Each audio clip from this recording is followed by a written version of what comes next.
Chapter 4. Jalebi in those days was a popular daily in Sweetabad. It disseminated every worthwhile happening and went a bulky deal in sprouting public opinion.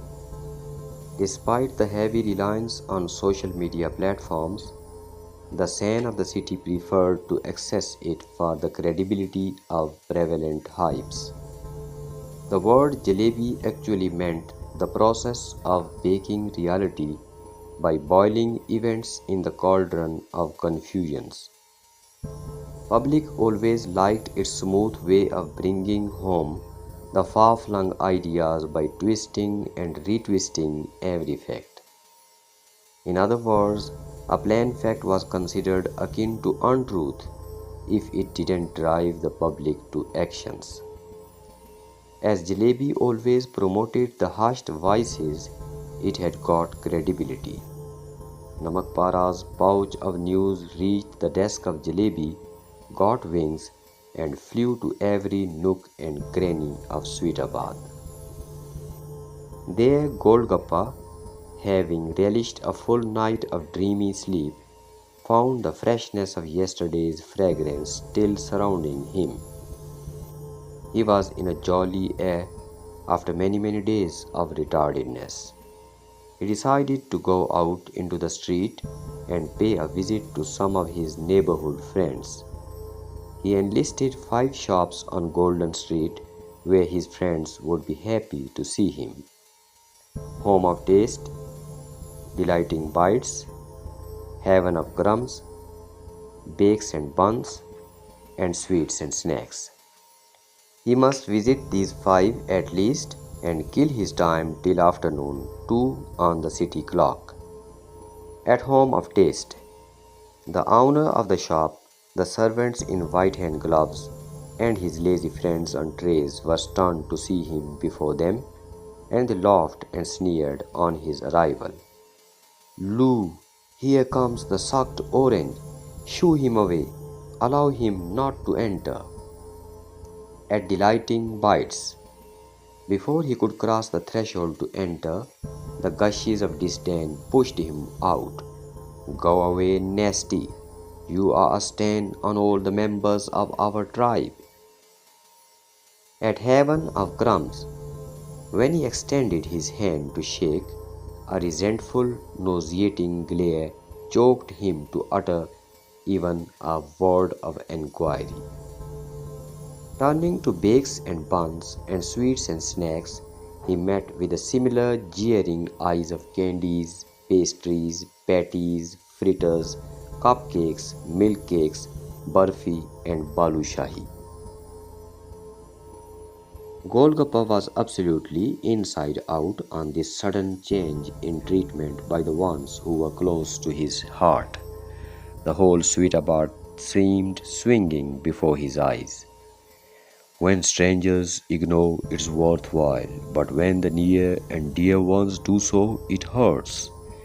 Every effect has a cause, but I cannot figure out what is in the present case. It's sheer insolence to be met with this situation. What is wrong with me today? I need to have a look at myself. There might be something wrong with my looks today. He went out in search of a looking glass and entered a barber's. The man with the scissors almost went for his throat. Scarcely Golgappa escaped and interjected, "What's wrong with me?" The barber hurled the jalebi towards him and shut the glassy door. Golgappa stamped his foot in anger, then restrained to proceed. He unrolled the folded piece of paper and to his dismay found the long-awaited cause. There lay the caption on the very front page, "Golgappa the Tasteless." He brought it to his eyes and perused the story in detail. An anonymous reviewer unfolds the authentic reality that Golgappa, the resident of the Golden Street of Sweetabad, is ailing from the fatal condition of being tasteless.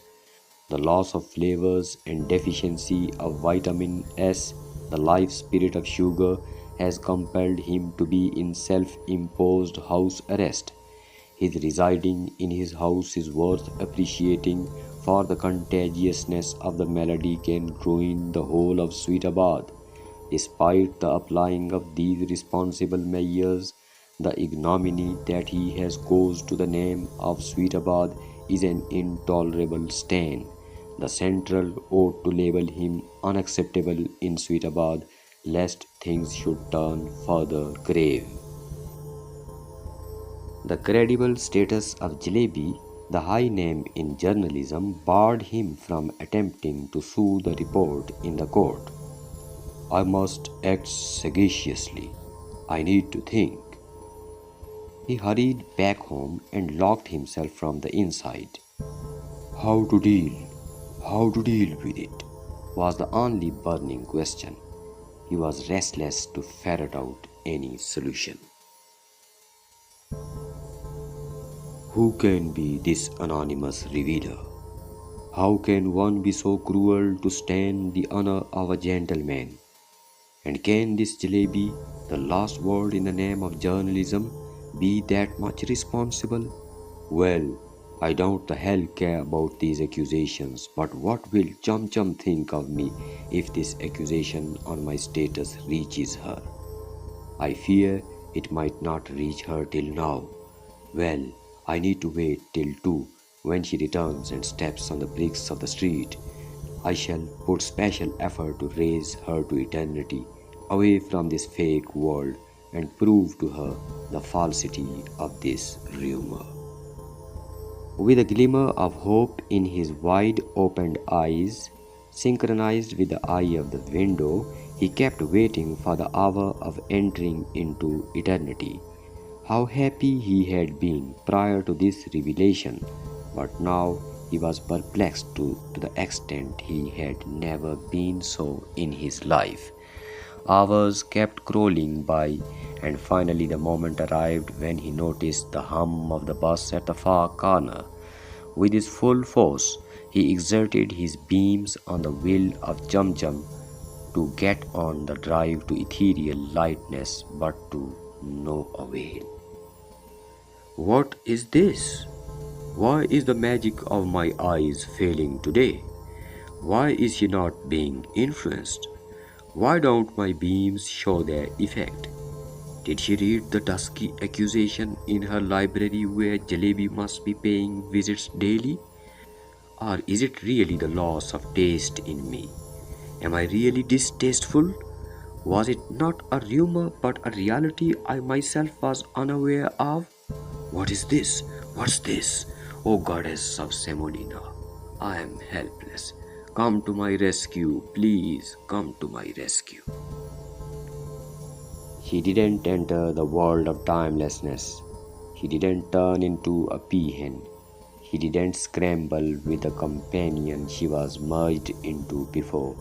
Even when she reached near the event horizon and turned left towards her land to home, he didn't even look at that hole in the window. Golgappa felt himself in utter disaster. He didn't know if to cry or die. Like a blankness personified, he lay in the suffocated dark room, knowing not what to do next. He suddenly moved like he had a tail and some brick had suddenly fallen on it. Actually, he decided to go towards the desolated quay of the only river of Sweetabad. That was the only place which gave him a motherly solace, and he often preferred its lonely silence whenever he felt distressed and helpless.